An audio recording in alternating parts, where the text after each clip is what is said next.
Madman. Oh wait, he's late into the stream. Whoa. This is Pog. Get bitten, bros. This is Poggers. All right, there you have it. It is time for Apple Bites. And of course, Nat's jumping into the beginning there as he's been doing recently. How did I manage to get in here before Jordan? That's a good question. And speak of the devil, there's Jordan himself, Chunky Kong. Yep. All right, and of course, Herman from It's Getting Dicey is our special guest, and we have one more guest coming in. They should be in a bit from Knights of the Abyss. How's it going, everybody? Hey. Hello. So Herman, I know you've been like up busy like crazy, especially with the new thing you're trying with all the different conventions you're going to. Which convention was it you were at this weekend? We were just at Northeast Comic-Con in Boxborough, Mass. Had a great time there. Saw lots of people. It was getting cats and dogs. In fact, Jedi, our pup, got a picture of a cosplayer with a Catwoman. So I thought it was pretty cool. Cats and dogs going on in a Northeast Comic-Con. Sounds like you guys had a blast. I saw all the pictures and stuff coming in, and I was like, you guys are partying. We always try to have a great time at conventions. I mean, that's what conventions are all about. It's about going to some place where you can meet like-minded people and just geek out about all kinds of crazy things, like your show here. Exactly. That's what we try to do. We try to have that nice con feel where you're standing across the table, just having those con conversations. Oh man, let's see who do we got here in the comment section already. Of course, it's Mystic Despair saying hello. Hello there. And this weekend, you guys are heading off to Connecticut for the other convention. Yeah, so we're heading off to CT GamerCon. We've never been, but we've heard really great things about it. Lots of great things from other vendors, such as ourselves. And we're always looking for the next great convention. We've been to lots and lots, and we can't wait to see as many as we possibly can. So CT GamerCon is this weekend at Mohegan Sun. And we like Mohegan Sun. It's a great place to go, especially when we go for Terrificon. So it should be interesting to see how you do at this. Well, certainly. And, you can sneak on up if you want, if you have a chance this weekend. We'd love to see you in person, too. I don't know if that's going to happen this weekend. I got a gig on Saturday, so that's already cutting one of my days. Oh, man. Of course, here comes our pal from Night of the Abyss entering the room. Oh, hey, how you guys doing? What's going on? How you doing? Yeah. We were just talking about the fact that our friend here from It's Getting Dicey, crazy as heck, they've been hitting off conventions like crazy. They have this huge schedule of conventions that they're trying to hit this year. I think I'll show it off because this list is just crazy. Yeah, we call it our campaign. Right now we have 33 events all set up for this year. We've already done 4. I mean, it's only March 13th. We've already gotten 4 under our belt. And as you know, Raph, January and February are pretty slow. Yeah. So we got some of the months right back to back. Oh, wow. That's a huge schedule. Dude, look at this schedule, man. And it's funny because like you say, there's not that many conventions at the beginning of the year. You can see it here that they only had about 3 of them. Or 4 of them. Yeah. 4 with the Northeast, yep. Yeah. Yeah, I'll be at Fan Expo Philly. That's awesome. Oh, look at that. You're gonna have to stop by. Yeah, I'll definitely come by. Okay, yeah, y'all. Okay, I get a busy schedule. Okay. Dude, man, I gotta see what this is gonna be interesting. I think we'll have you in December so we can talk about how they went. When we finally get downtime, right? Exactly. We'll be like, hey guys, come in. Let's talk shop. No worries. We'll be on anytime you need us. We're happy to hop on any weekend or any weekday anyway. Exactly. I don't know about weekend. All right, the weekend you guys are gonna be busy as heck. So, Herman, tell them who you are and what you do. Give them the spiel so people can catch up because I feel like people are up there going, hey, these guys are just talking. I like the fact that they are, but who are they? That's fair. Thank you. So my name is Herman. I'm co-owner of It's Getting Dicey. We sell dice and dice-related accessories. We have over 650 items or products that we sell right now. We do conventions all over the Northeast, sell in person. That's where we really get into our own. Really, our proponents that the dice choose you just as much as you choose the dice. So we like people get their hands on it, feel the dice, feel the gemstones, feel any of the higher end items we have. Of course, we have our plastics, we have towers, trays. We even have wooden dice that we just recently got in, things like sandalwood, etc. There's some really nice feels, and some of those wooden ones, when you put it down in the dice tower and you have that nice click clack all the way back, wood on wood, it's just super satisfying. And so we like people to get their hands on the product. And dice you need for pretty much every tabletop role-playing game. You got Dungeons and Dragons, you got Pathfinder, Call of Cthulhu, Shadowrun. There's so many that I couldn't possibly name them all. Dungeon Crawl Classics, Cyberpunk, and that's just the tip of the iceberg. So we really like to be able to help enhance people's experience at the table, whether or not that's the dice, the towers, trays, helping people find games, just chatting. We're just having fun. It's a game. Exactly. Let's make it great. Oh, that's the great thing about when we see you guys. It's always an interesting experience. You guys always have these interesting takes on the products. It's always so much fun to get your hands on the dice, roll the dice. I know Nat's still thinking about those gemstones he saw like ages ago. What were you talking about, my good sir? What do you happen to be talking about? It's not as if there is a certain product that a certain person in this area currently has and could possibly show on a screen. No, that couldn't possibly be the scenario. Oh my God, I think you're having way too much fun there now. It's always amazing, because I know Nat had that time where he was just sitting there, and we were at I think it was WinterCon when we met you last year, yeah. Mm-hmm. And Nat just stood watching them. We came back like 3 times. He almost bought them. But those are those pretty gemstone ones that cost a bunch of money. It didn't happen last year. There was no WinterCon last year. Yeah, last year WinterCon. WinterCon last year was in January, wasn't it? Last year, Yeah, and then they were supposed to have a WinterCon this year. Unfortunately, they didn't. Yeah. Mm-hmm. Yeah, last year's WinterCon was in January. I just got the reminder recently, actually. I think today, actually, on my Facebook, I was like, "Hey, remember this?" Oh man, dude! Oh, 2019. See? How do you keep up with all this stuff? How do you get so many different dice going? It's just amazing to see how the plethora of dice that you have, the different aspects of it. There's just so much that you guys do with it. How do you keep up with all that? Well, it's hard to keep up with it, that's for sure. But we partner with about 15 different distributors, about 8 different artists. I think from our last convention in Northeast, we might have just added another artist onto our list that we're going to partner with. And so we just look for the best. When we're at conventions, we see what other people have, really go for those artists and those small makers to really help them shine as well as some of these other conventions, get their product out into more people's hands. It's about just keeping top of mind, and realistically for us, we do a lot of research. We talk to a lot of different people, do a lot of internet research. We source only the best from each of the distributors. Like I said, 15 distributors, that's a lot of different things, but we only take the best from each. And I know you guys also get involved in Kickstarters, also charities. You guys really are all over the place. I am impressed by the amount of work you guys put into this.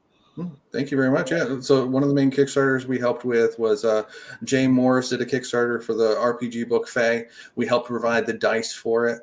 And then we help him sell his book as well, which is great.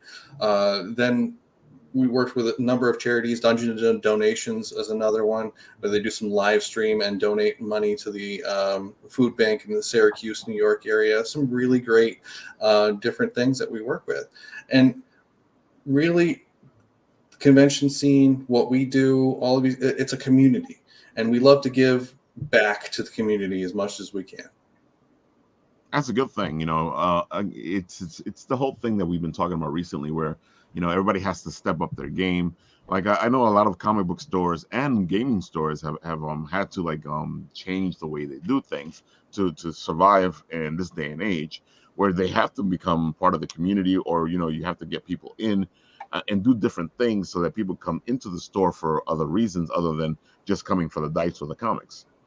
Yeah, so they have to have events. They have to really reach out to that community, get that involvement, whether or not it's through the charity aspect or Kickstarters, or if it just happens to be a learn to play event at a local game shop. Our local game shop here that we partner with, Luncheons and Dragons, they're great people there. They have learn events for Warhammer all the time. They have learn events for a variety of different tabletop role-playing games as well. Warhammer is their big thing there.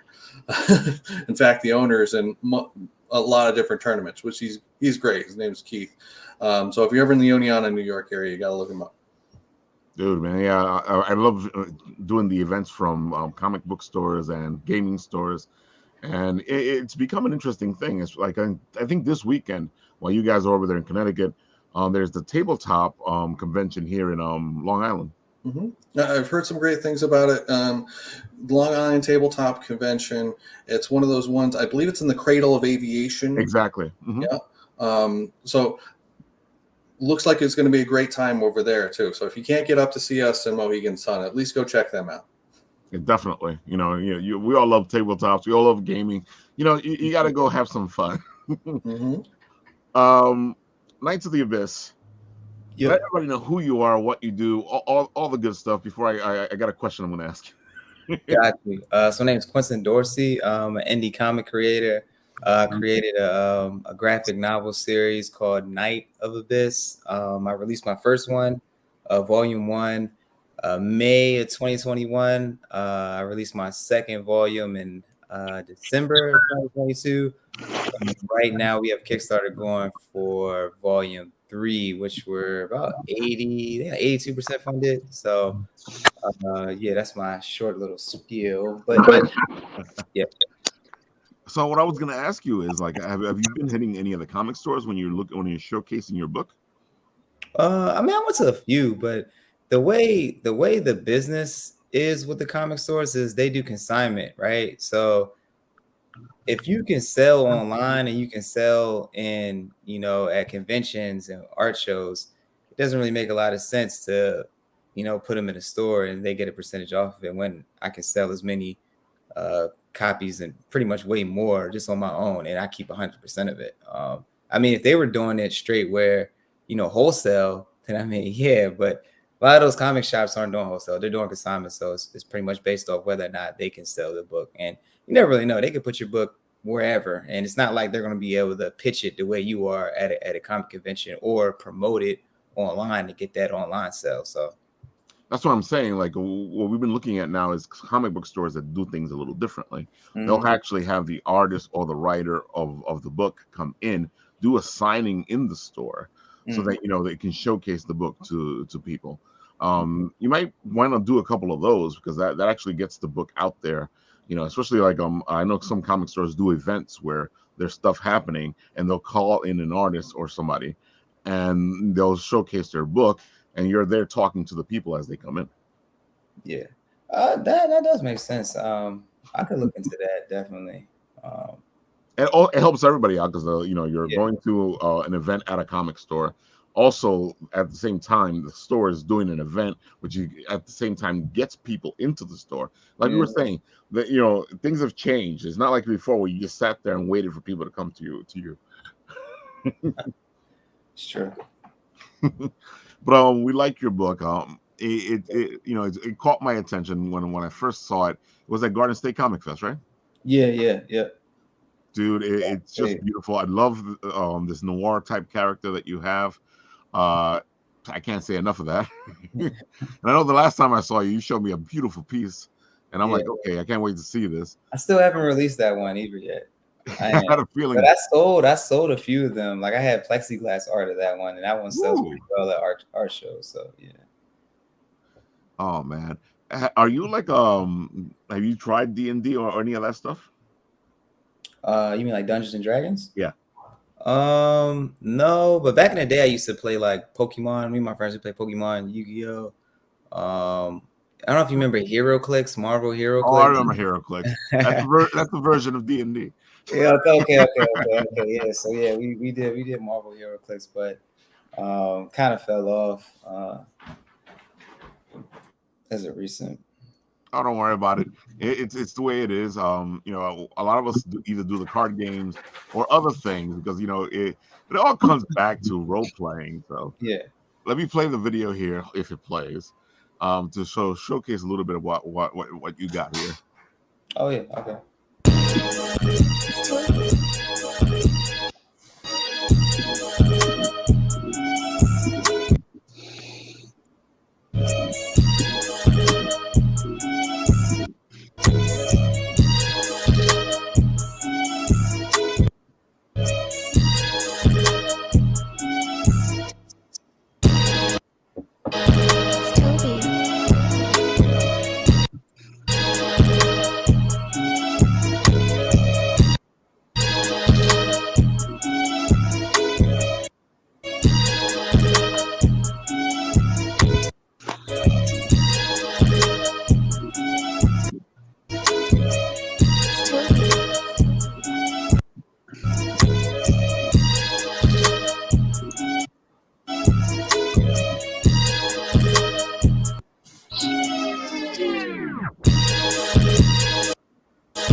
Looks beautiful. Your art is always on par. Amazing. Thank you. As you saw, the numbers started to rise here while we were on. Well, I did. I got a text from my wife. She's out and about, but she's been watching the stream, and she said that she liked it so much, even from the quick little video. She's the one that was number 90, which is pretty awesome. Thank you. I appreciate it. It's amazing to see. I saw that it go. Boop, boop, boop. I was like, oh, okay, there we go.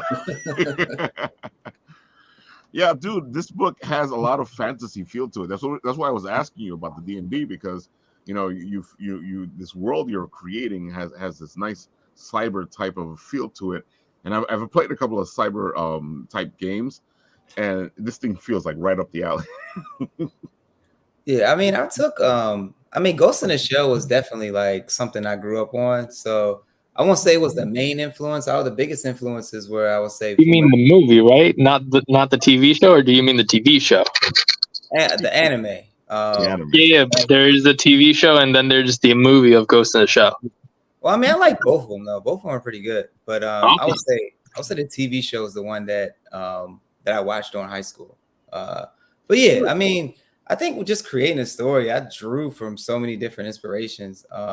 So, you know, and a lot of times subconsciously when you're creating stuff, you don't really know where it's coming from to a certain extent. Like it's really just everything that you've absorbed over the years of just being a comic fan or anime fan or whatever. You know, a lot of times that's where the inspiration comes from. No idea is really 100% original, even though some people say that it's not. Well, no, the whole thing is, you know, especially, you know, if you study Joseph Campbell and the hero's journey, it's all the stories have been told. It's the way you tell the story.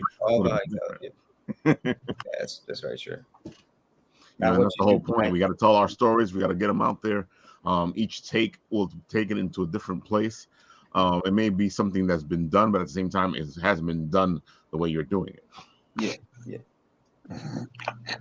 Which is the great thing about writing. Writing, you just tell your stories and you get things out there, and you see what happens. It's always amazing to see how stories, even if they're similar in some way to something else, how different they are. Yeah. Because it's like you said, your perspective. So it's all through a different lens. Yeah, because you're going to look at it in a whole different thing, and something is going to stand out to you, and that's what you're looking at, and that's what you're putting up there on page, or on screen, or in a comic. Herman, same thing with you. Like you guys are constantly, like we were saying earlier, doing different things, and it feels like there's always like a story involved, because it's not just like, well, you know what, let's decide to do this. How do you like the little bottles, the ones I love so much from you guys with the different spells? That's just a brilliant idea. It's a great freaking gift for people to give, especially a DM to give their party. Can you imagine just like pulling one of those little bottles out, and that's what they get for a scroll? Well, anytime that we're looking at something new for the tabletop or something really cool, you really got to sit down and you think, okay, well, what would be good at this table? What's the next thing that's really going to be like enhance the experience? And I was sitting down at one of the tables, and I actually like printed out miniatures for some people who were over at my house, into this huge one-shot adventure. And in it, I had some scrolls. And I was like, you know what? I really need to be able to give something tangible. I mean, I printed out miniatures. I have this big thing mapped out. I have like walls on a table. I have all of this, but I don't have like something tangible to give them. And I was like, you know what? These scrolls are relatively easy to print. I'll do that. And okay, I have these bottles, and well, it just kind of went from there. And then it really blossomed into being able to sell it more at conventions and etc. And like it just, what kind of worked at the moment that really hit it off. You're going to try things. It's not going to work necessarily. You're going to try like a particular story or a particular item. It's not necessarily going to work. But then when you get a good one, that's when like the magic happens. And I've seen when people go to your booth, it's just the static energy, incredible. It's just amazing to watch your booth, because it's just people jumping in there, like enjoying what you have there. And I have to say, just the fact that your dice are so varied, beautiful, it brings some energy in there. Oh, I agree. And we like to make sure to show as much of it off as we possibly can at once, which kind of like turns into like a diamond in the rough. You got some great collectibles over here, great collectibles over there, but then like this one spot is just shining and beautiful. And you go over to it like a dice dragon sitting on its hoard of dice. Exactly. And that's the whole thing.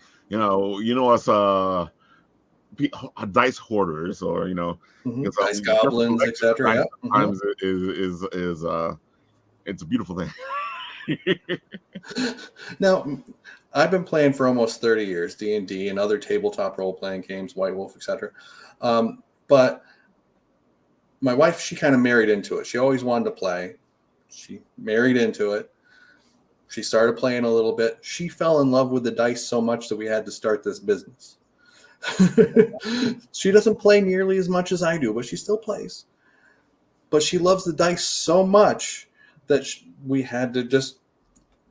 had to find some way to get some of them back out of the house. I remember talking to her. She said that that's one of the things, that she loves the dice herself. She fights hard not to keep a lot of the stuff that you guys are coming bringing in. She's got a collection above her desk in her office that it's about 30 sets wide, and I think there's about 28 spots filled. So she's still got slightly room to grow. And I don't think there's a set in there that's less than an MSRP of $100 all the way across. Wow. Dang. Some houses, if you break into them, you want to steal the TV. Some houses, when you break into them, you want to steal this case of dice. That's the funny thing. I can see somebody breaking in, going, well, "What's with all this dice?" and just leaving it. Look at this gambler. Why would we want to take half their stuff? They probably broke it. Oh, but it's a good way to live with your passion, and I know that's one of the reasons why you're doing your comic too. It's that passion for the comics. It's that passion that we had as kids growing up. Just like diving into this stuff, I know that's why when I'm creating my book, that's the reason I'm doing it, because you still have that passion of remembering going to the comic store, picking up your books, and then wanting to do stories either just like it or better than the ones you have. Is that the motivation, or is your motivation from somewhere else? Yeah, it comes from childhood. I mean, ever since I was a little kid, that's always what I wanted to do. I mean, if you ask my parents, they'll tell you when I was like 3 or 4, I was obsessed with cartoons, and I used to walk around the house saying I wanted to be like a cartoonist. I didn't really know what a cartoonist was. And I tried to draw it, and I found that I couldn't draw. So, I mean, from there, I just was, I would be in school just daydreaming about all these different stories that would just be going on in my head. And then I say when I started undergrad and college, I was like 18 or 19. That's when I started writing the story. And I just kept writing it all the way until I finished graduate school. And finished graduate school, I think 2017. And then I want to say 3 years or 2 to 3 years into my professional career, like 2019, I finished the story. So my dad, he would always joke with me. He'd be like, "All right, Quentin, you've been writing this never-ending story. Like, what are you going to do? Like, all right, the story's done. So what are you going to do?" So I was like, "All right, you're right. I don't got no more excuses." So I got online, just linked up with a bunch of different artists. And yeah, it just kind of took off from there. But this was back when the algorithm actually liked creators. Yeah, man. If you remember those days, man. I remember those days. Those were the good days, man. Yeah, well, you could actually build a following now. Now it's like put some money into us and we'll make some followers happen. Yeah, bro, it's terrible, but nah, that's definitely childhood passion. And I don't know. I mean, I feel like if God puts something on your heart, then you're just gonna go for it. And as Denzel Washington said, he had a really good quote where he was like, "Well, if you're gonna fail big, just go all out." And that's 100% where I'm at. It's better to try than not have tried. Hey, not have tried means you're sitting there going, "Man, maybe I should have." Yeah, nah, man, go all out, man. Go all the way out. And Herman, I know that you come from the whole D&D line, and you're creating these worlds and these stories. And I know we were talking about something in the green room. Is that one of your plans, to do something that you guys have, so that to incorporate into the whole It's Getting Dicey? Well, we have plans that are varied. We're going to be doing a lot of different things. As we were talking kind of in the green room backstage, there's some stuff in the very early planning stages that has to do with conventions. I won't go too much more into it than that, but we love the community. We love having those stories. We love being able to bring people together. And D&D, since I've been playing it, and kind of to your point, Quentin, is that it's a story. In D&D, it's a shared world story where people bring things, they bring their character, it changes the story.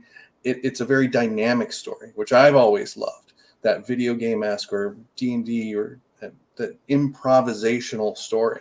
I've always loved that. I love the written word. I love all of that stuff. I love stories. I love being able to take a little bit of somebody's story and then a little bit of everybody else's. The one thing I'll say it's a little different than Quentin's, for example, is mine is a lot more plagiarized, we'll say. Not intentionally so, but you take a little bit from this, a little bit from that, and you kind of this is a cool thing that happens. Dude, we know that when we're creating a world, sometimes the audience wants what they want, so you play to the audience. That's right. And sometimes as the shared world experience goes, somebody will start bringing into it something that it's quite obviously this other thing, or this character is really based on that. But that's okay. It's a story. You're not making money off it. It's just fun. Yeah. Exactly. Mm-hmm. Yeah, well, and it's always amazing to do. Speaking of which, then for both of you, is there something that you haven't done yet, which you're dying to do? Yeah, definitely. Well, you can go first, Aaron. No, so for us, what we're really dying to do is just bring more people into D&D, which I know is something we bring a little bit, whether or not it's D&D or some other tabletop role-playing game. It's just sharing that experience, and we've done that a little bit right along. We're looking to try to find ways to bring more people in, whether or not that's through other mediums, people watching Stranger Things and seeing people playing D&D on that, or the D&D movie, which is coming out later this month with Chris Pine, looks amazing. Can't wait to see a gelatinous cube on screen done right. We'll see how it is. But as we saw in the trailer, them jumping into it. That's right. And Displacer Beasts and Owlbears and all kinds of great stuff. We love just bringing more people in. A community that's growing is thriving. So that's kind of what we want to do, is we want to find ways to bring more people in. For me, anime trailer. That's You're going in that direction, so I can see that. Yeah, that's the next logical step for me. So just gotta figure out how I'm gonna do it and how I'm gonna execute. But yeah, that's probably sometime after Volume 3 or maybe during Volume 4. I don't know, God willing, we'll see. But yeah, that's definitely next step. So I guess it would be interesting for you to have a trailer to sell your book. I've seen some people attempt it and some people actually get it done right. But it's always interesting to see how they go with the whole aspect of doing a great trailer for their book. I don't think I've seen yet anybody go totally anime with it, though. I know I've seen another guy who did one, but the thing is, a lot of folks who do it, like the quality isn't really there, and for me, I'm just not gonna put nothing out that isn't high quality. So yeah. So there's if you see mine, it's not gonna be trash. So it's not gonna be trash. It's gonna be. Yeah, we come into the next aspect of it. I know, believe me, I know one of the issues, especially because you're like me. We tried the drawing stuff; it didn't work for us. Getting these artists to work with, it's a big monetary move. I know you know this because you're constantly looking for artists, and you have some hot artists on your books, beautiful works. How do you get this done? How do you pay for the dream?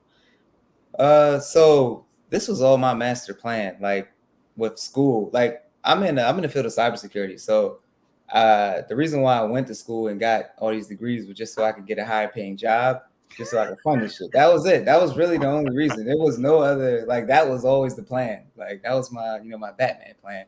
So, but you're right. It's extremely expensive. But for me, I don't have a family. I don't have no kids. I'm not married. So I just made a decision to be like, all right, I could go, like all my friends, they're buying houses, buying big fancy cars and, starting families. And I was like, well, that's not really what I want to do. This is what I really want to do. So instead of doing that, I'm just going to, leverage credit and put my finances into the book series. And then, honestly, with any entrepreneur endeavor, if you're really investing in yourself, then you need to be okay with not really making a profit for like a couple of years, you know that one.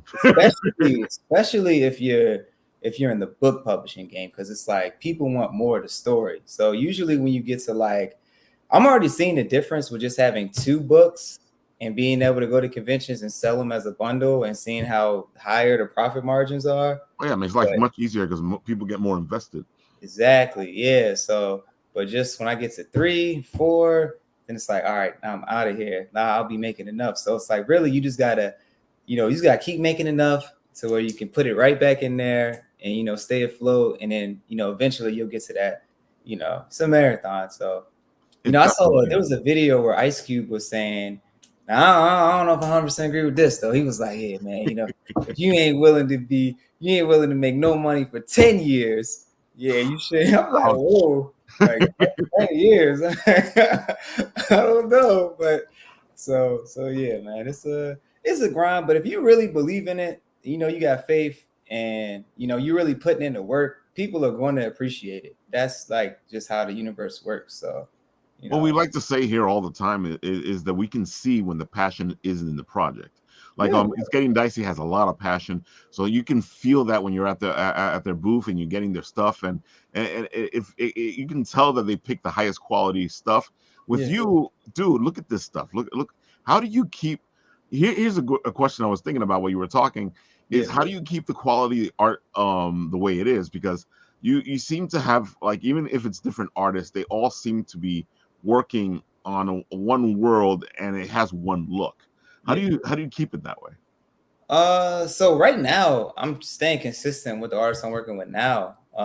So the art style is going to be consistent moving on with the book series. But with volume 1, I had to compromise and go with another artist. And she was a great artist. She was really good, but it was more like when people look at it, they were like, all right, I can tell this is like an anime aesthetic, but they felt like it was more like webtoonish or whatever a little bit. Mm-hmm. And like KOA is really it's an intellectual, emotional, dark, gritty story. Like it's not like, Marvel formula, haha, kiki. It's not that. So, the artist I went now, Jacob Noble, his style is already naturally like gritty. Like if you look at his art on his page, it's like he does a lot of like serious Attack on Titan, that type of stuff, like very serious animated. You gotta to watch Attack on Titan, you gotta get ready. So you gotta get focused. Like you can't let it something you can just turn on. Like Naruto or something, no matter what you're doing, you can watch Naruto, it's great.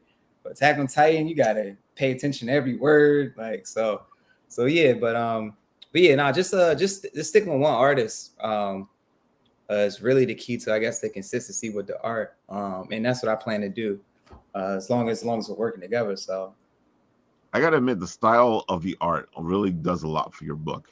It gives it its own feel. It makes it stand out. Yeah, I mean, the artwork is what people see. That's what's going to bring people in. And then the story. So now you got to make sure that you're presenting it and it's captivating. Like in conventions, I have a huge. I know you saw my huge banner and backdrop banner. Exactly. That's what brings people in. Like even people will walk. I've had people come back and be like, "I can walk by this like 3 times. I got to see what is this like." So the artwork and the presentation is everything that's going to draw people in, and then of course you got to be able to sell it. So yeah, artwork is everything, man. And also, the reason why I went all out with the artwork is a lot of folks in I guess in my community, like peer group or whatever, they kind of go cheap on the art a little bit, and I get it because everybody's finances are different. So I mean, I can understand you, but to me, it's like I'm trying to fast track. So I want to present it. I want the right people to see it because online, everybody's online, movie stars or whatever. So that's my goal.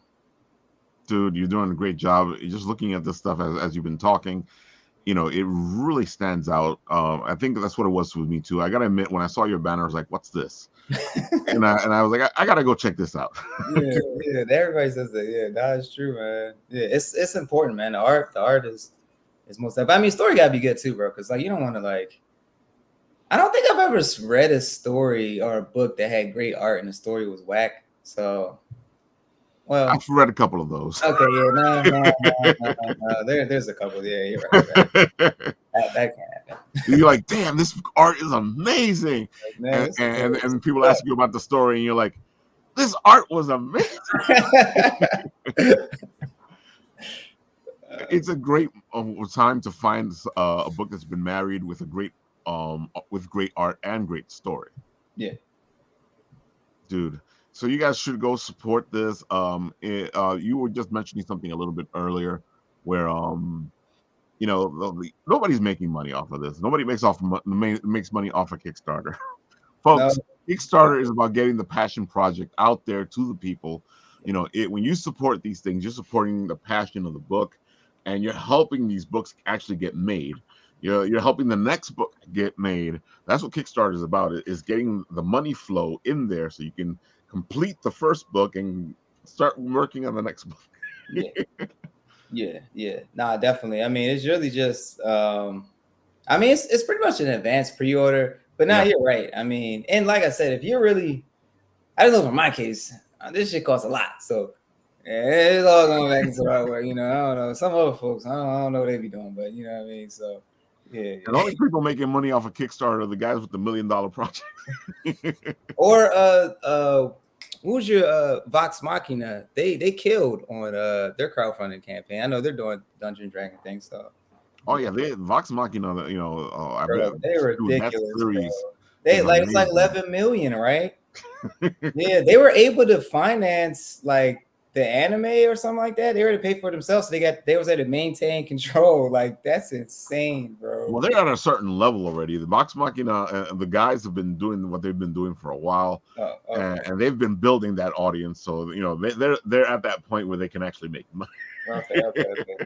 That's that anime. I don't know if you guys have either of you been watching it.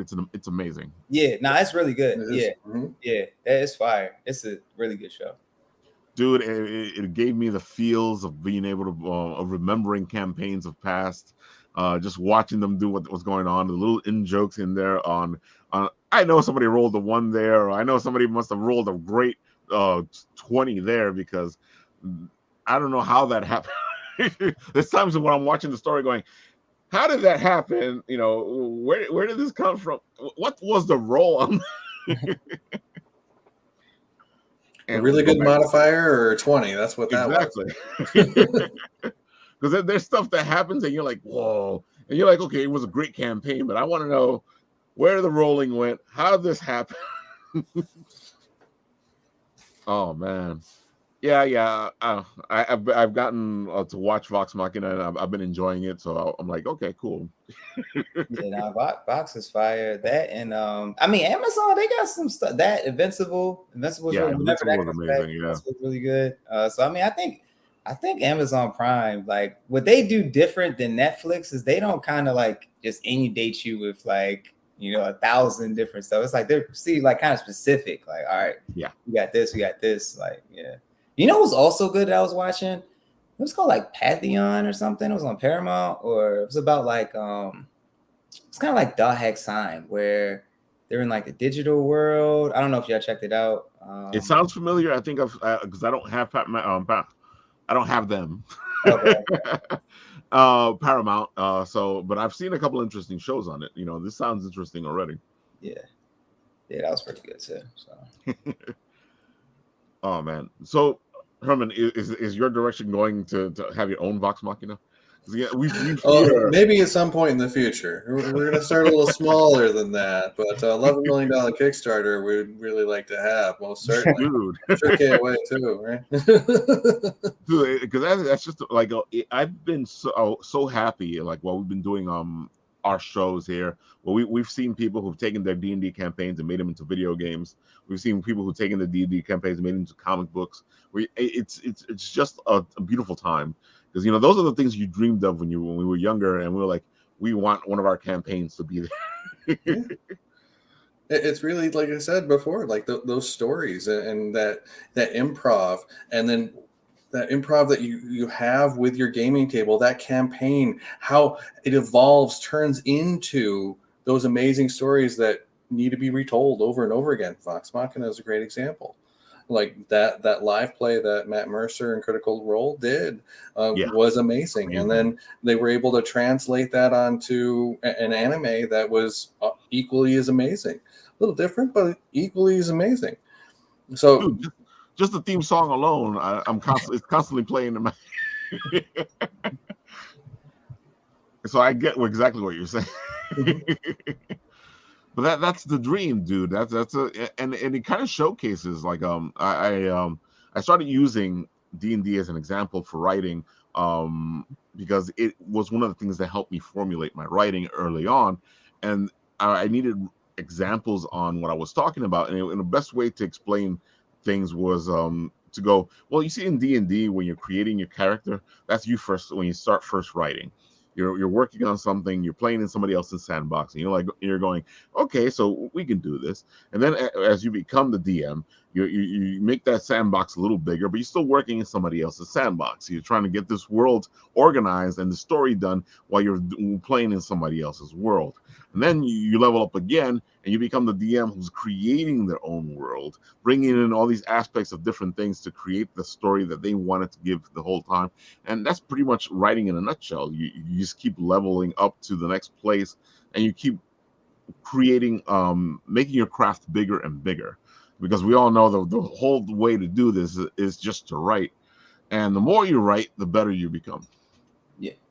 That experience playing at a game table, starting as a player, working up through a DM using like official source book material, and then going into that homebrew campaign where everything from the ground up. So just like you were saying, and one of the things I was talking about earlier is like bringing more people in, getting more people as players, is to help get those people all the way through those levels, as you were just putting it. And one of the things that just reminded me of, and we're going to have a page on our website that's dedicated just for people starting out. So it's going to have like links to different things to give them ideas on how to start their first campaign, how to be a player, how to get into the next, how to get a group together to play. What does that look like? And different things that we use. And realistically, it's just to bring more people in, get them up to that level of being the homebrew DM, or in your case, the full-blown writer, as opposed to somebody just writing short stories, which is great to start out with, but they got to keep writing, they got to keep playing, they got to keep going, right? Yep. Completely true. It's a craft that moves forward. I know both of you are probably, as because we're creators, we're writers, you're working on this journey to become a writer. And one of the reasons I created my Written Rich show was because, as you read all the books, they'll tell you, this is how you write.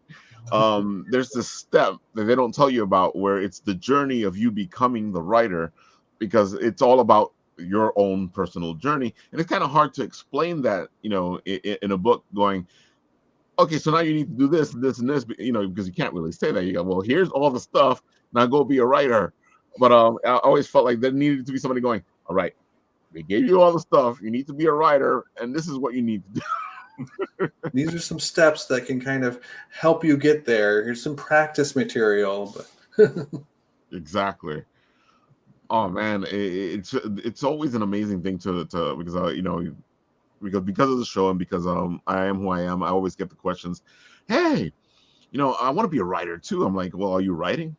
And they're like, yeah, well, you're a writer. Basically, yeah. And I get the question, how do I start playing D&D? Go to your local game store, find people that are interested in it. Same idea. Yeah. And then people go, well, can't be that simple to be a writer. I'm like, yes, it is that simple to be a writer. Mm-hmm. Now, if you're looking to level up, that's a whole other thing. A published writer, published author, but there's levels until where you can go, and it showcases how you're rising up in your craft. But writing and being a writer, that's the simple part. Agree or disagree, both of you? Oh, 100% agree. Yeah, I follow. I agree. Yeah.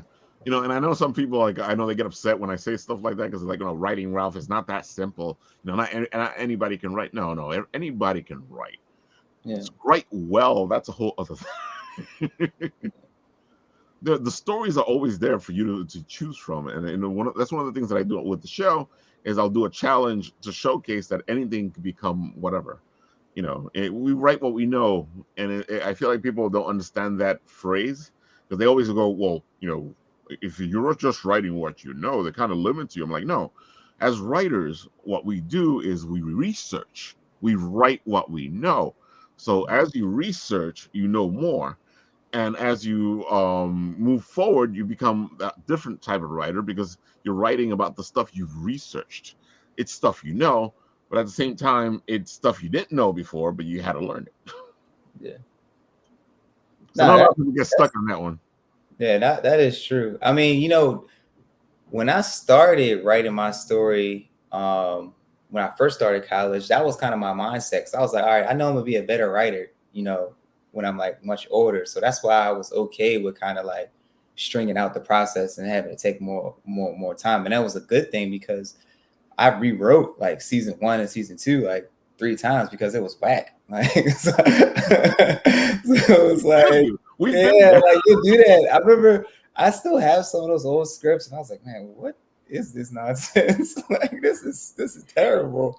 So I mean, yeah, that once you get older, but you know, another thing, reading. I mean, if you really want to be a good writer, you have to be an avid reader. You know, you need to read people who know how to write clearly, you know. So, and not just fantasy books, because a lot of people, you know, they think that, all right, if I want to be, I don't know, whoever, George R. Martin, I need to just read all his books. And it's like, bro, you should read everything. You should read business books, intellectual books, sociology, whatever you can get your hands on, because everybody writes differently. And there's always something you can get out of that, you know.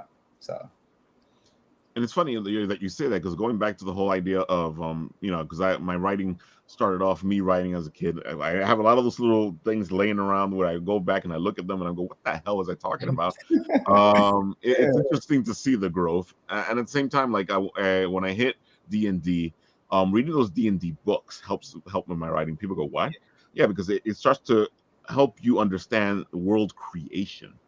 Because you're learning all these bits and pieces from all these different sources as you first create your character, as you create your worlds.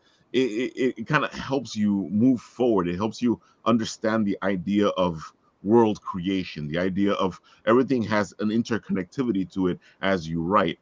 When I started doing Vampire the Masquerade, it was a whole other step, because now this is a more varied type of writing, a deeper, a gothic type of writing, where you had to create this different type of world that wasn't fantasy, even though fantasy can have gothic underlings, and gothic can have fantasy underlings.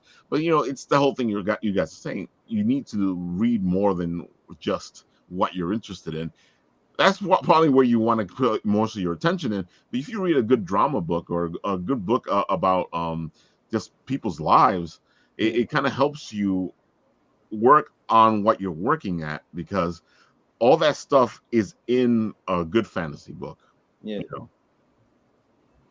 And to your point earlier, you write what you know. So the more you know, whether or not it's just your particular niche or a little bit more broad, helps your writing. It helps your structure in your D&D campaign. It helps your books. It helps all of those things. You write what you know. I love it.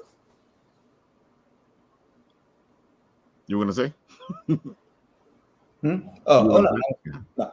Okay, I thought you were gonna add something. Oh, no. Okay. No, I agree. No.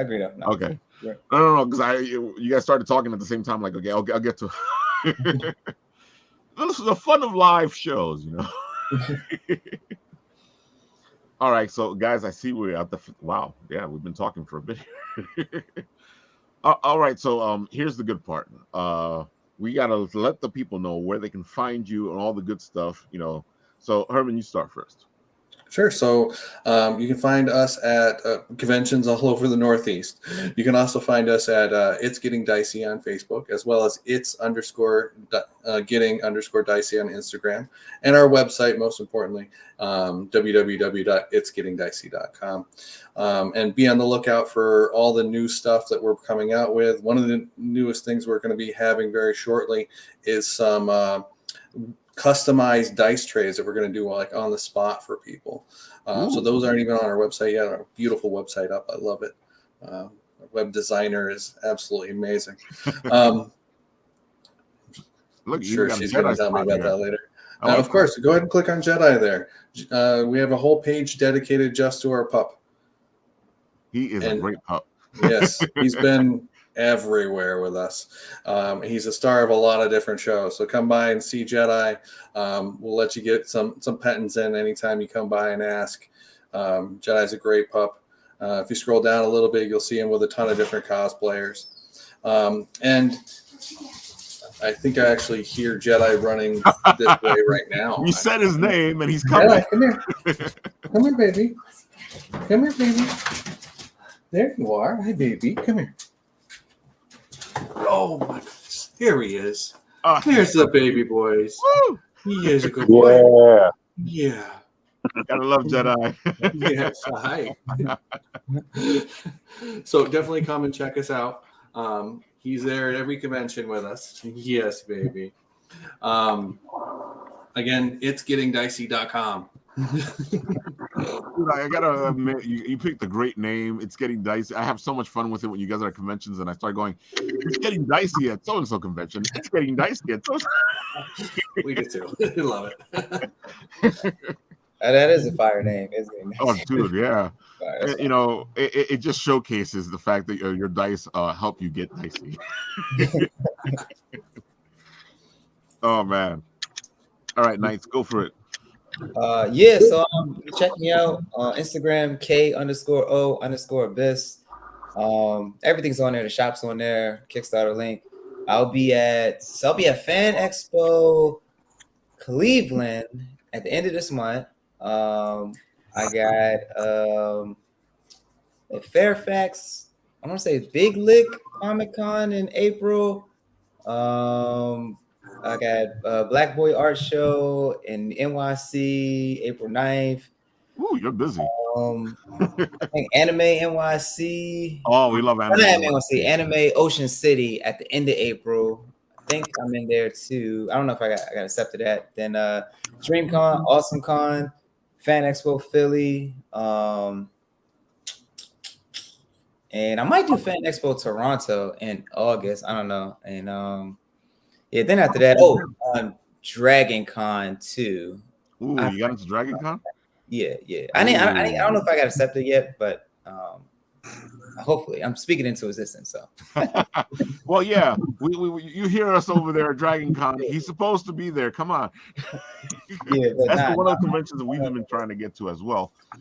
Herman, have you been able to get to Dragon Con? Because I know that's the big one of the big role-playing conventions.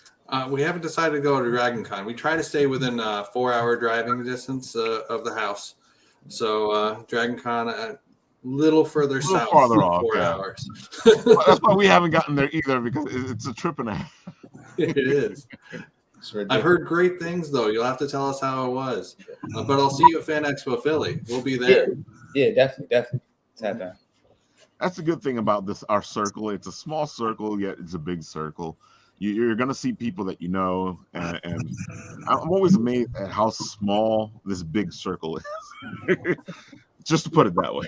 Because, we're constantly running into people over and over. And it's funny where we run into them, because you don't expect to run into them in certain places. You're like, what are you doing here? But the convention circuit is a blast. It's always something fun to do. Folks, if you are not hitting your local convention, please do so. It actually helps things out. And sometimes in the local convention, you'll find something really interesting. Do you have anything to do with Drops Lorenz live? What? I was like, wait, what? Speaking of which, the Kickstarter is at 4,138. They're trying to reach 5,000 funded. It's still 17 days to go. Easy to get to 5,000. Come on, folks, we can help our friend here get to 5,000 easily. There's already 90 backers. That's amazing as it is. So, let's try at least to get him to 100 backers. Get him to the 5,000. We got a couple of little goals here to do. Come on, folks. And like we like to say here, if you don't have the money to support the Kickstarter right now, one of the best things in the world you can do for any business is sharing. Sharing is caring, folks. The more you share, the more the easier it is for somebody else to find this beautiful thing that you can't do anything with at the moment. Hey, I know a lot of people go, sharing, Ralph? I'm like, dude, it's one of the best things to do for anything. These big companies spend so much money, so much budget on getting the word out there. So when you're helping share something, you're actually helping immensely. Yeah. Like I said, nobody's making money off a Kickstarter, so go support. Well, maybe those big guys with the $1 million projects, but oh man. And just so you guys can see, I know people are always interested in what conventions are coming up, and you guys are hitting a lot of the conventions here in the East Coast. Let me share your list again. Let's see. Yeah, so it starts with CVT GamerCon next weekend, or this coming weekend here. And that's just the tip of the iceberg. We're doing a couple small ones in beginning of April, then the Wicked Con, and it just gets bigger and better from there. Yeah, I already see a couple of names here where we'll probably see you, like Eternal Con. Mm-hmm. Yeah, there's a couple here we're probably going to be running into you guys. We usually see you about 2 or 3 times a year, sometimes more. There's Terrificon, so that's already 2. And Connecticut's the weekend right before it. It's another big one in that same area. Shoot. I don't know how you're going to pull this off, bro. It's called No Sleep. You guys are even doing Rhode Island Con, which is one of the hard ones to get to. Rhode Island Comic Con? Oh, we had a blast while we were there. Oh, dude, I hear great things about Rhode Island Con. We've been trying to get there for a couple of years now. The driving circumstance hasn't happened. But I figure sooner or later we'll figure it out. I think Rhode Island Comic Con was probably one of our favorites. That's for sure. That's all I hear is how good Rhode Island Con is. Now, the Saratoga Comic Con, we got 2 this year, one in May and one in November. That's like our hometown con. But after that, like Rhode Island is probably number 2.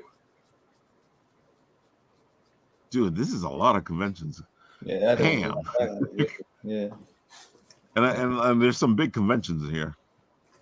Yeah, Fan Expo Philly, Fan Expo Boston, and then Contropolis in Mass is actually run by the same people that run Rhode Island Comic Con, so that's going to be pretty awesome too. So, folks, if you're looking for conventions, look at your screen right now. Take a screenshot, and now you got a whole list of conventions you guys in the area because since our friend Herman here is trying to stay in his area, that means he stays in our area. And we'll be sharing the list for our campaign on our website. There you go. So go check it out.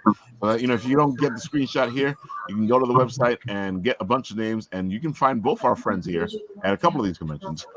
You can probably hear you. What happened? What? Oh, I thought she said something. I'm being told that's just the ones we have confirmed. We have another 6 pending. Whoa.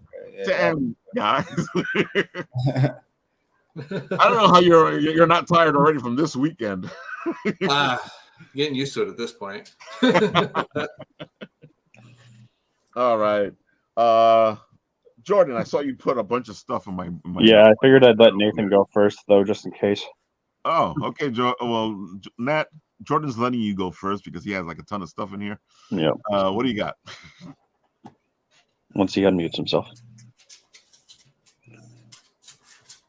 I think Nat is either frozen or he walked away from the computer. All right. Well, Jordan, go for it. Yep. What do we want to start with? Crossbone? Yeah, sure. That's the only one in progress right now. So. Well, it's always good to get the one in progress. All right. I got it up, and you can start talking about it as I put it on the screen. So, Crossbone Scully is a project between Joshua Werner of Source Point Press. He made Winchester Mystery House, and he's done work on some other books, as well as Tommy something. I'm surprised that you don't know. I had it earlier, now I lost it. Well, here, I'll give you a small break. I haven't seen the video yet, so let's see what this looks like. Yep.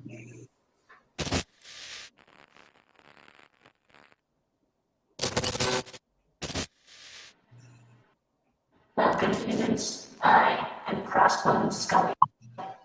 Throughout all of my travels across space and time, my fondness for Earth, its people, its music, its parties, has only grown.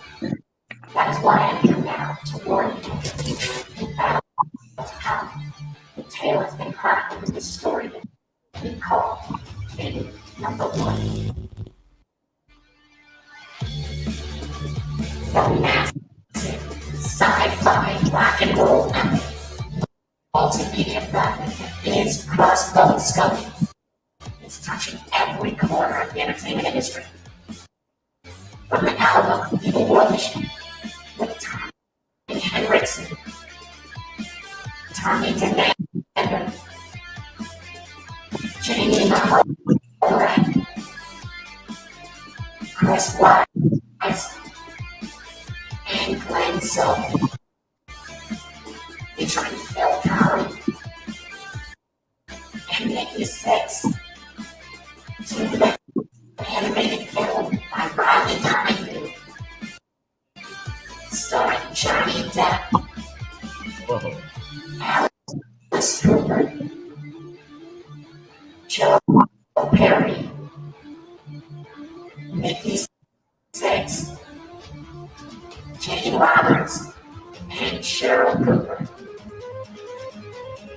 Now, for the first time, you can read the full story in this Kickstarter exclusive deluxe edition comic book of Crossbone Scully, Thing Number 1, written by Joshua Warner and legendary musician Tommy Henriksen, with art by Stan Yak,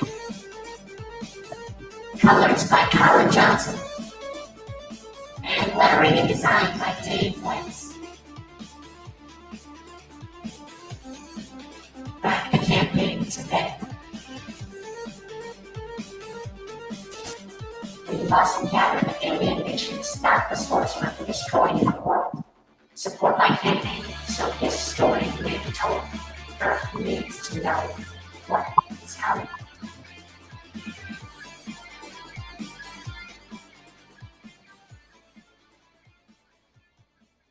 Impressive.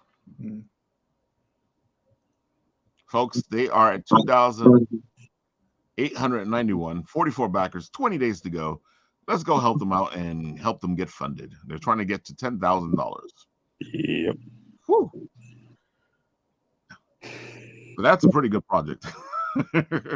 Mm-hmm. It hit a couple of my spots there, so I might try to look for some money and see if I can do something. All right, what else do we got over here?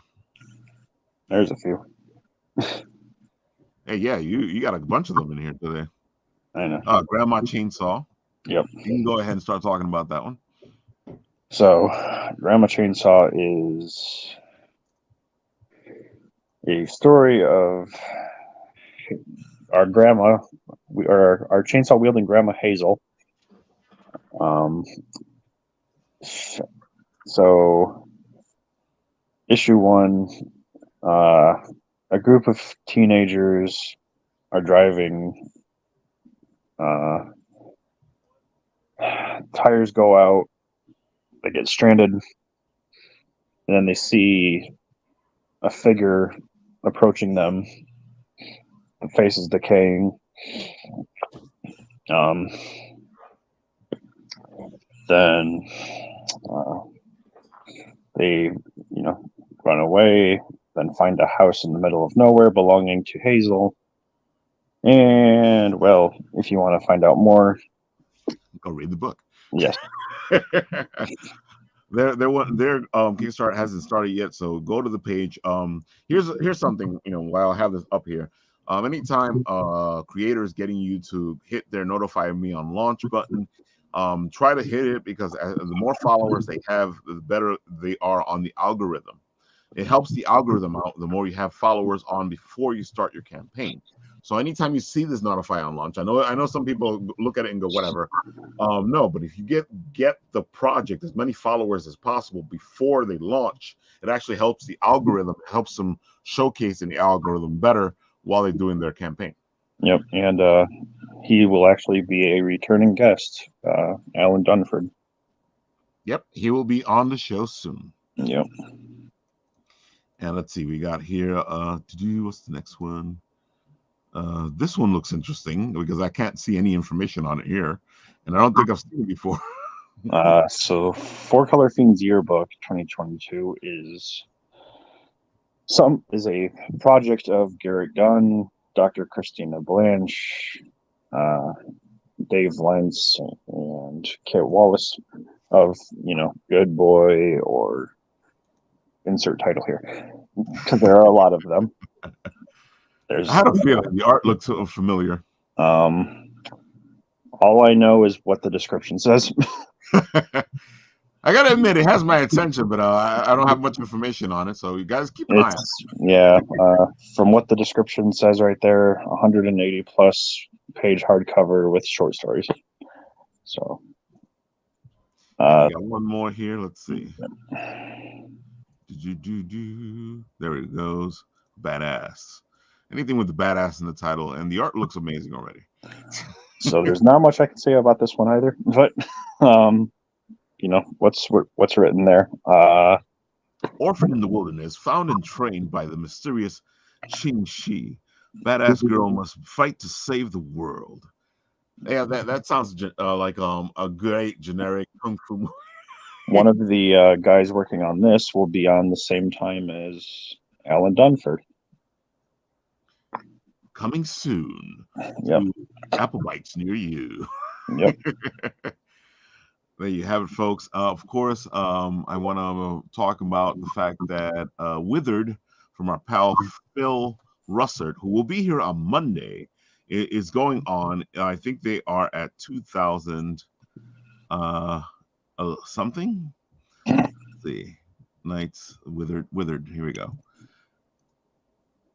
There we go. Withered, the comic book series. It's a pretty interesting book. If you like your angels and your demons, this is an interesting take on it. Let's see. I got to play the video for a bit so you guys can get a better look. Imagine you're on your deathbed and discovered a horrible reality. Time is not a construct of the human mind, nor is it a measurement, but a malevolent being that slowly feeds off our life essence over decades. You once thought you were going to pass into the warm embrace of God in heaven, just to discover you'll be consumed by that which shall never be satiated. All is not lost. Archangel Michael and his brethren recruit those deemed worthy to serve in God's army against the forces of evil that serve the great beast. God has been imprisoned, and the devil leads the armies of evil to wipe out the angels, as they are the last hope for God and humanity.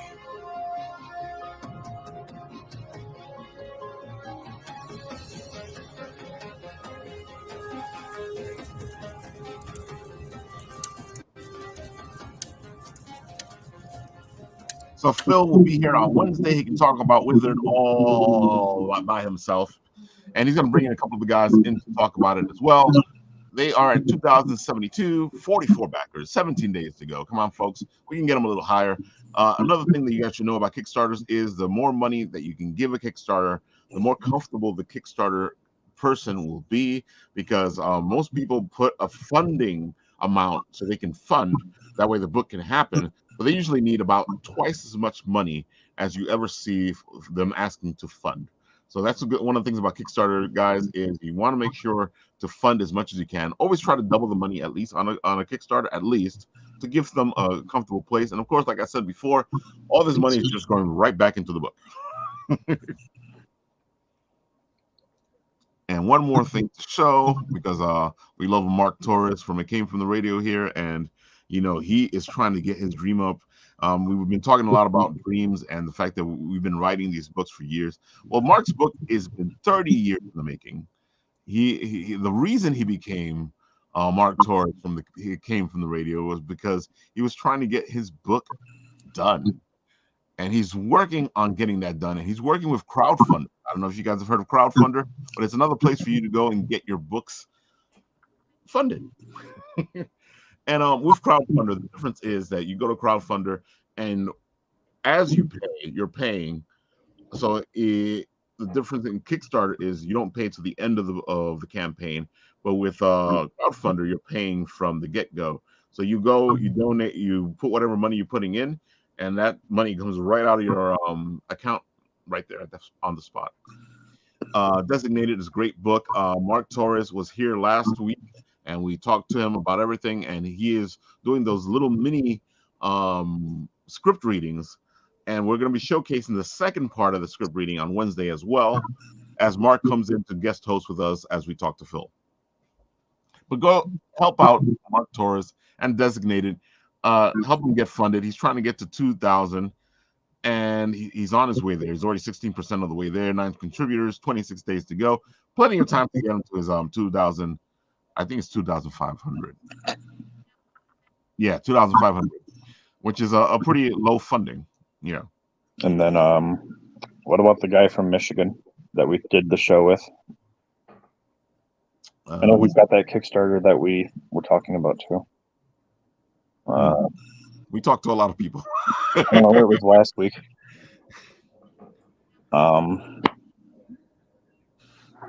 Shoot, hold on.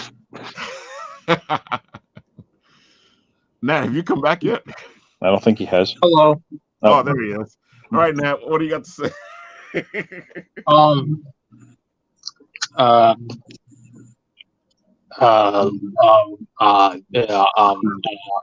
Mad for Chicken is really good. Try sometime if you ever get I knew the you were chance. going to say something like really off topic. I figured it out. Okay, who was it, Jordan? John Dexter. John Dexter, Dime Dime Store Store Detective. Yes. Great detective book. You guys should go check out Dime Store. Oh, I have it right here. Hold on. I can put it up.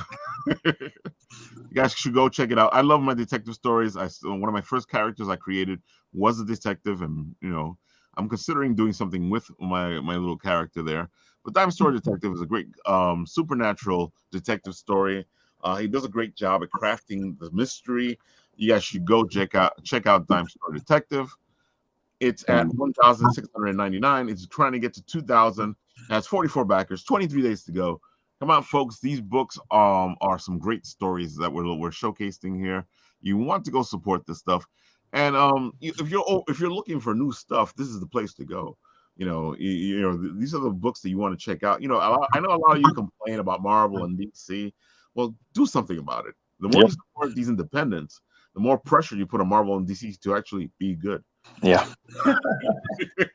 And then before I forget, since we're getting ever closer to next weekend, March 25th and 26th, join me in Bowling Green, Ohio. Join Dirk Manning in Bowling Green, Ohio. I will be hosting a panel about Chunky Kong. So you're trying to tell us here that you're going to reveal the truth about Chunky Kong. Aren't you scared that somebody's going to kill you because you're trying to reveal who Chunky Kong is? I'd like to see them try. He's from Ohio. He won't die. He'll just be reborn as one of the children of the corn. Yeah. But yeah, me, Dirk, bunch of other people, bunch of vendors. So come check it out. And then later this year in September, join me, John Dexter, Dirk Manning, Source Point,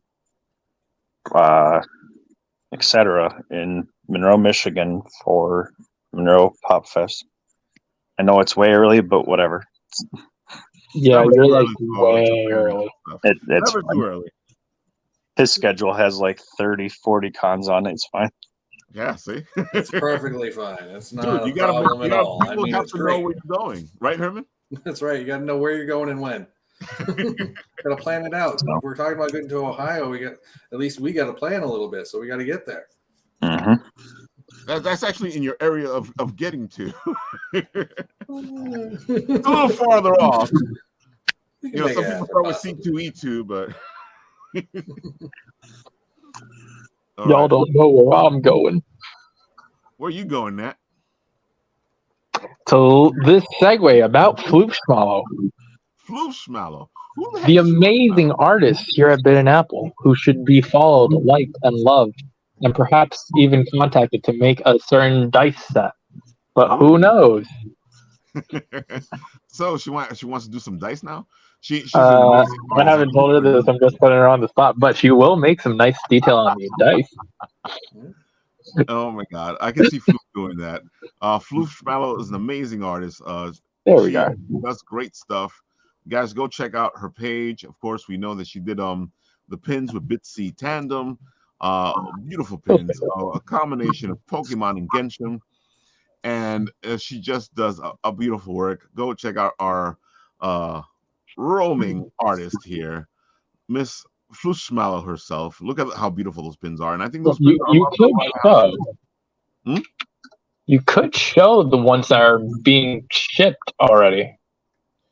Where was those? I know we You had do see it. I'll just keep talking about it. I'll stop. so just keep talking about it. We'll find them. Bitsy Tandem, of course, has her own world here, and she's an amazing creator as well. Going back to over here as we look at the beautiful art from Flushmallow, you can see Bitsy's bits and pieces here. Of course, she has Elterra, and her book is just amazing. I don't know if Jordan has it handy. Do you? On the move, Jordan goes. This is one thing about the Bit and Apple crew. We're always on the move. Just ask Roaming Tony if you can find them. Of course, there you go, in Japanese and in English. Her beautiful Maiden in Skies book is just something that you need to go check out, especially if you like MMORPGs. Yep. It's a whole story about MMORPG world where the line gets kind of crossed. And the person in the game, the person outside the game, are living some interesting lives. All right, gentlemen. While Nat's over there running around, what's your last word for the people out there? Herman, you can start. Sure. So come visit us at the conventions and check us out on Instagram and our website. It's gettingdicey.com. And we look forward to seeing you. And make sure to stop by and see Jedi. Yeah, folks, you got to go see Jedi. He is so cute. You got to pet the boy. Ralph, he sent them in the. Yeah. Of course, he sent them over there where it makes it a little more It's the only place I can stop. We don't have a Discord. All right, let's see what I can do over here. Don't you like people love live TV and how things get so interesting on live TV? There you go, dude. This pin looks amazing. It looks even more beautiful in person. Look at this thing. No, hey, look, my stuff. That's Don't the look other. at that. Don't look at the bottom one. Yeah, there we go. So go check it out. Flushmallow and Bitsy got teamed up to do this. Collabs are amazing. I'm considering a couple of collabs myself. Let's see what happens. Knight, what do you got? So check out the Instagram, check out the shop, back to Kickstarter, and definitely stop by the booths at all the conventions. And yeah, man, appreciate y'all having me on too. Thank you. Dude, anytime you guys want to come on, you guys geeked out really good on this show, and we like that. We like anybody that can geek out. It's always a fun show when the geek hangs loose. Folks, in your comment section there, I will put our pal Knight of Abyss information so you can go to his Kickstarter and go support the book. As well, we will put the website for It's Getting Dicey because I like saying it's getting dicey. We love our puns, that's for sure. Thank you so much, Rap. Dude, that is just so much fun to say. It's so much fun to hang out with you at the conventions. Dude, one of the things that I learned doing radio is the fact that anytime you get to say something that's really fun, you should say it as many times as you can. And I like saying it's getting dicey. There you go, folks. In the comment section there, you have all the information you need. Press the buttons, go see them. And of course, on this show, when the stuff ends, it's a whole totally different thing because, you know, I don't just talk you out, just this happens. See, me and Jordan will just talk it out as this outro plays. It says, "Thank you for joining us." And Jordan will start speaking right now. Oh, he's being shy. But, oh, there he is. Don't forget to also check out Hagar's Horribles, man. Yo, I love Hagar's Horribles. I can't wait for him to make a video.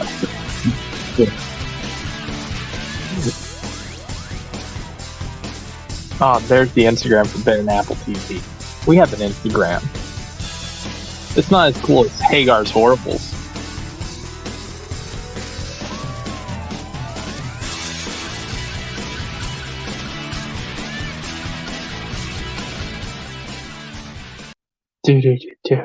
Folks, Hagar's Horribles. every week, folks. Every week.